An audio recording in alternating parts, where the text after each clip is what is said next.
Meclis açıldı, komisyon çalışmalarını sürdürüyor. Buna dair de sorularımız olacak. Ancak süreçte gelinen aşamayı belki kısaca nasıl değerlendirirsiniz? Şu an süreç hangi aşamada? Çokça sorulan sorulardan biri bu.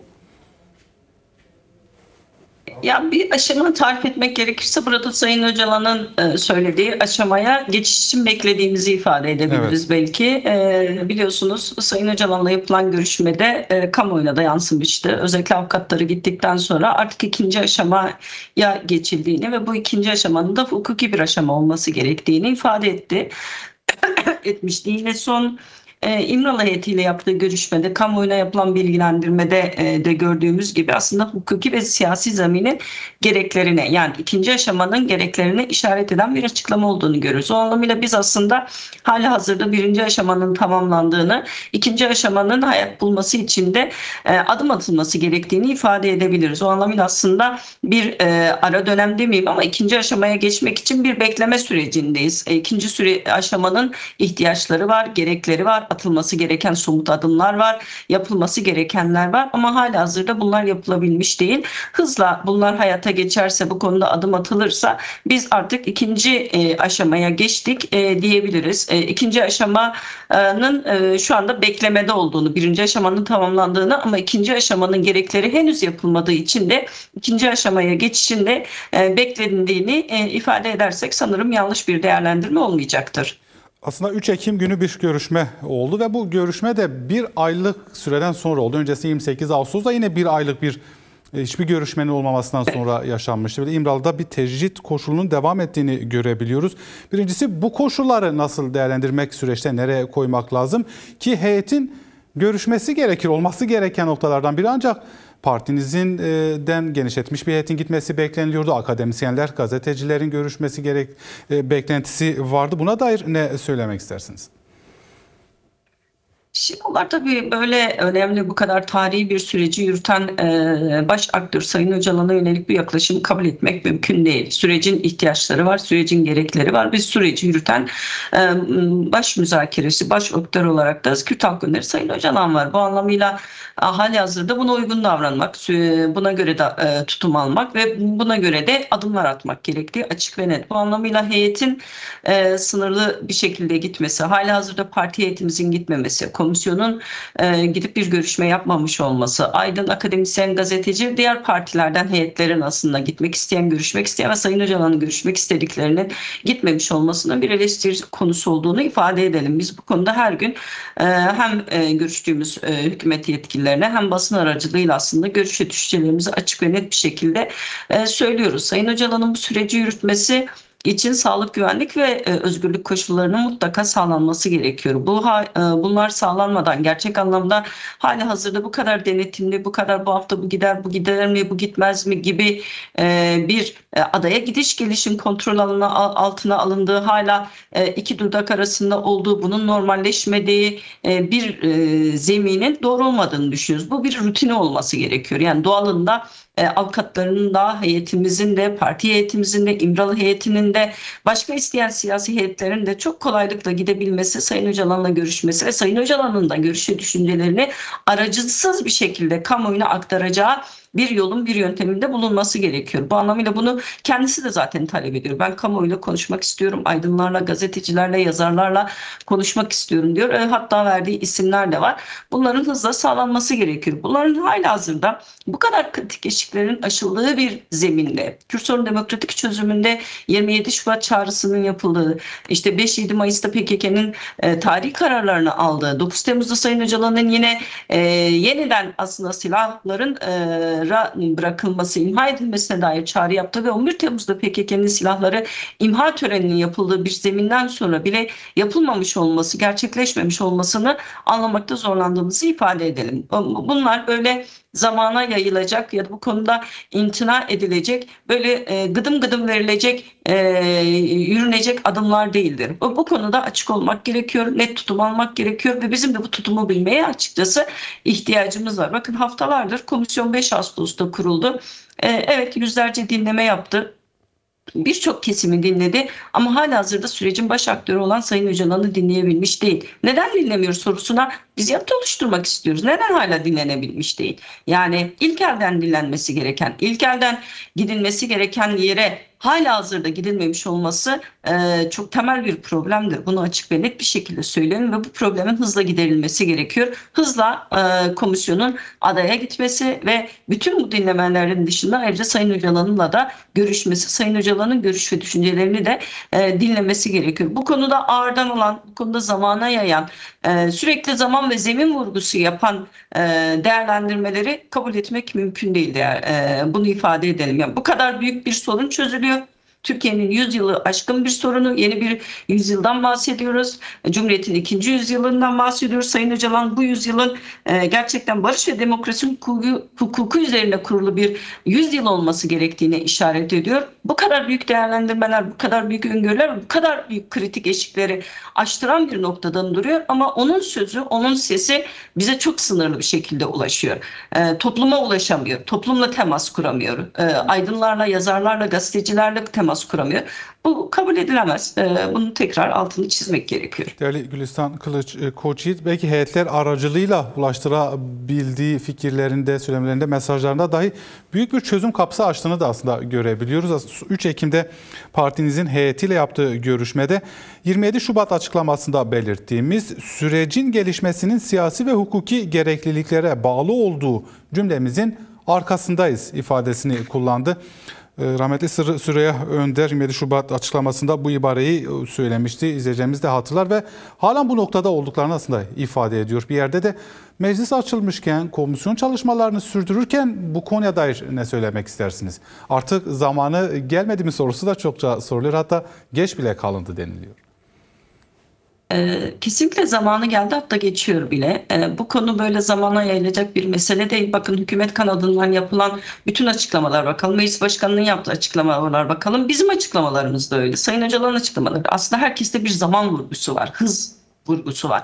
Şimdi bir taraftan da sürecin çok hızlı ilerlendiği söyleniyor. İşte bir yıl gibi kısa bir süreçte çok önemli tarihi kritik eşiklerin aşıldı. Ama bu kritik eşikleri aştıran kim? Ya da bu hızlı adımlar, bu kadar sürecin hızlı olmasının nedeni kim? Baktığımız zaman aslında Sayın Öcalan'ın burada bütün bu hızlı adımların öncüsü olduğunu, bütün bu hızlı adımları Sayın Öcalan'ın attığını görüyoruz. Diğer taraftan aslında hükümet kanadından, siyaset kanadından, devlet kanadından adımların çok hızlı olduğunu ifade etmemiz mümkün değil. Yani bütün bu hıza eşlik edebilecek bir devlet kanadında bir hız var mı? Siyaset kanadında bir hız var mı? Bakın 27 Şubat çağrısı var.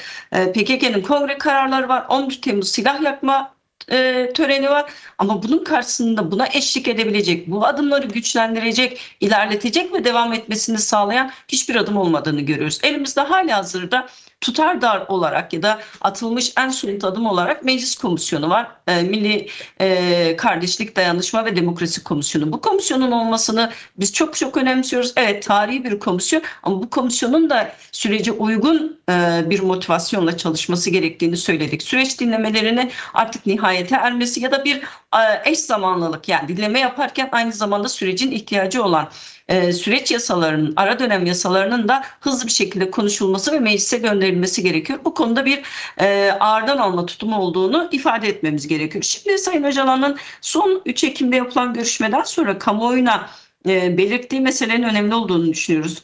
27 Şubat'ta Sayın rahmetli Süreyya Önder'in söylediği siyasi ve hukuki zemin vurgusunu Sayın Öcalan tekrardan yapıyor. Sürecin ilerlemesi siyasi ve hukuki zeminin sağlamlaşmasına, bu konuda adım atılmasına bağlıdır diyor aslında. Yani ben üzerime düşeni yaptım. 27 Şubat çağrısını yaptım. PKK üzerine düşeni bu anlamıyla yaptı. Benim kararıma, çağrıma uyarak kongresini topladı, kararını aldı, silahları yaktı. Peki bu anlamıyla siyaset üzerine düşeni yapıyor mu sorusunu aslında bütün kamuoyuna, bütün siyaset kurumuna soruyor. Buraya baktığımız zaman evet, siyasetin üzerine düşeni yapmadığını görüyoruz. Halihazırda siyasi bir zemin açığa çıkardı aslında, bir komisyon kurarak. Doğru, bu geniş mutabakatla kurulmuş olması da anlamlı ve önemli. ama hukuki zemin konusunda hiçbir adım atılmadığını görüyoruz. Çokça soruluyor. Şimdi deniliyor ki birçok hükümet kanadından yapılan açıklamalarda da şu değerlendirmeler yapılıyor.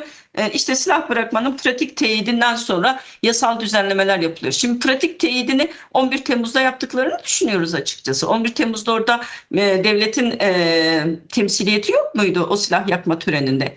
Olduğunu biliyoruz değil mi? O zaman pratik teyidi zaten yapılmış durumda. O zaman bu pratik teyidin ilerlemesi için, bu pratiğin ilerlemesi için burada da bir hukuksal zemine ihtiyaç var. Silah bırakılsın, silah bırakmalar devam edilsin diyorlar. Tamam, çok iyi. Evet, devam edilsin. Peki neye dayanarak devam edecek? Ortada elimizde bir yasa var mı?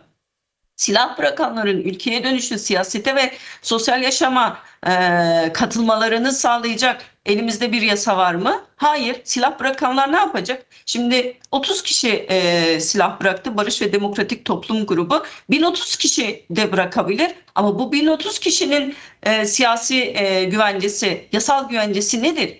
Bu 1030 kişi silah bıraktıktan sonra nereye gelecek? Geldiğinde nasıl bir hukuksal statüye tabi olacak? Nasıl bir yaşamları olacak? Bu sorulara yanıt oluşturmadan sadece tek taraflı bir silah bırakma devam etsin demenin kendisinin siyasetin topu taca atmak olduğunu, kendi sorumluluğunu görmeyen, kendi sorumluluğunu ıskalayan bir yaklaşım olduğunu düşünüyoruz açıkçası. Bu konuda hızla adım atmaya ihtiyaç var. Hızla bir yasal düzenlemeyi komisyonun artık tartışıp bir an önce genel kurula ve oradan da ihtisas komisyonlarına göndermesi gerekiyor. Zaten dinlemelerin birçoğunda aslında yol haritası açığa çıkmış durumda. Yani hem dinlediğimiz bütün kurumlar asgari olarak şunu söylüyorlar. Sürecin hukuki zemine ihtiyacı var. Yasal güvencelere ihtiyacı var. Hatta komisyonda dinlenenler şunu söylediler. Ya biz bu karar geliyoruz, konuşuyoruz ama bizim yasal güvencemiz var mı diye sordular. Şimdi gelip komisyonda konuşanın yasal güvenceye ihtiyaç duyduğu bir noktada silah bırakanın yasal güvencesini konuşmamak, silah bırakanın nasıl bir hukuki güvencesinin olacağını, nasıl bir hukuksal rejime tabi olacağını konuşmamanın kendisi çok büyük bir eksikliktir. O anlamıyla bu ilk adımdır. Ama bunun dışında Kürt sorununun demokratik çözümü kök sorunların ortadan kalkmasıyla olabilecek bir şeydir. Kök sorunların ortadan kalkması da devletin demokratik dönüşümünün olmasıyla ilgilidir. Devlet demokratik dönüşümü önüne bir ilke olarak, bir hedef olarak koymadan ne Kürt sorunu demokratik yollardan çözülür ne de diğer başlıklarda ilerleme olabilir. O anlamıyla devletin öncelikle kendi dönüşümünü, siyasetin dil dönüşümünden tutalım yapısal dönüşümünü konuşacağı, tartışacağı siyasal ve hukuksal bir zemini hep beraber inşa etmeye ihtiyacımız var. Bu konuda da herkes sorumludur. Sadece DEM Parti değil, mecliste bulunan siyasi partilerin her birisi, komisyona üye veren her bir partinin kendisi ve toplumumuz bu sürecin muhatabıdır. Sürecin hukuksal ve siyasal zemininin açığa çıkması için de daha fazla çabalamaya, daha fazla söz söylemeye ve daha fazla demokratik basıncı arttırmaya ihtiyaç var açıkçası. Değerli Gülistan Kılıç-Kurşit, meclis çalışmalarına aslında değindiniz. Belki olması gerekene de işaret ettiniz. Numan Kurtulmuş Meclis Başkanı daha önce yaptığı bir konuşmada 2-3 dinlemenin daha olacağını söylemişti. Sonrasında bir kapsamlı rapor, bir kapsam raporu hazırlanacağını da ifade etmişti ve bu sanırım artık Aralık ayına işaret eden bir değerlendirme oldu. Ne bekliyor bizi komisyon çalışmaları kapsamında ve bu rapor ya da öneriler artık ne zaman gelecek Meclis Genel Kurulu'na, komisyonlara?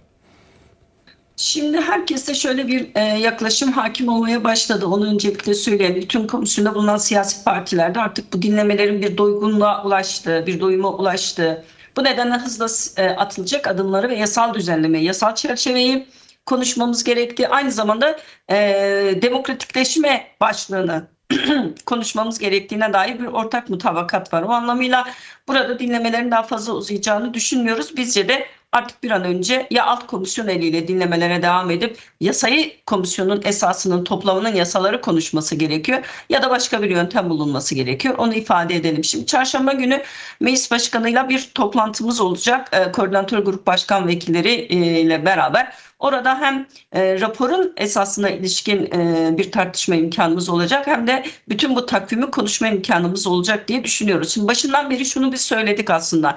Biz 5 Ağustos'tan 1 Ekim'e kadar ve 1 Ekim'den sonrasının bütün takvimini bilmeye ihtiyacımız var. Bize bu takvimi verin. Yani nedir bu komisyonun çalışma takvimi, nasıl olacak dediğimizde biraz gerçekten bundan kaçan, daha ziyade her hafta bir sonraki haftayı programlayan bir çalışma yöntemini tercih ettiler. Ama bu saatten sonra bizim gerçekten bugünden bütçe başlamadan önceki süreci takvim olarak, hafta hafta olarak, gün gün olarak bilmeye ihtiyacımız var. Ona göre de her partinin kendisi hazırlığını da yapması gerekiyor. O anlamıyla rapor önemli. Bunun bir nihai rapor değil, biz bir ara dönem raporu olması gerektiğini düşünüyoruz açıkçası. Hızlı bir şekilde öncelikli başlıkları konuşacağımız, hızla ilk elden Meclis Genel Kurulu'na ve ihtisas komisyonlarına göndereceğimiz başlıkları konuşup onları derleyip toparlayıp bir an önce göndermemiz, sevk etmemiz gerektiğini düşünüyoruz. Nihai rapor daha sonra da çıkabilir. Onun bir aciliyeti yok. Ama ilk elden yapılması gereken süreç yasaları, ara dönem yasalarının hızlı bir şekilde konuşulması gerekiyor. Sanırım çarşamba günü bu takvim biraz daha netleşmiş olacak. Ama bizim de DEM Parti olarak talebimiz bir an önce bu dinleme faslının sona ermesi ve somut adımların, somut yasal düzenlemelerin konuşulup genel kurula ve ihtisas komisyonlarına gönderilmesi yönündedir.